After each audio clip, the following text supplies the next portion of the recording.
بسم اللہ الرحمن الرحیم۔ السلام علیکم۔ سیدنا معاذ بن انس جہنی رضی اللہ عنہ سے مروی ہے کہ رسول اللہ صلی اللہ علیہ وآلہ وسلم نے فرمایا، جو شخص غصے کو پی جائے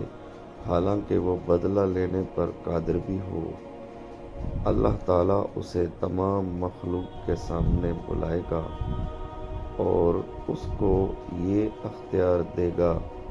کہ وہ جس حور عین کو پسند کرتا ہے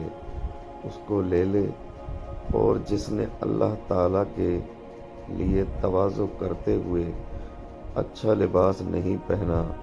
حالانکہ وہ اس کی قدرت رکھتا تھا، تو اللہ تعالیٰ اس کو بھی ساری مخلوقات کے سامنے بلائے گا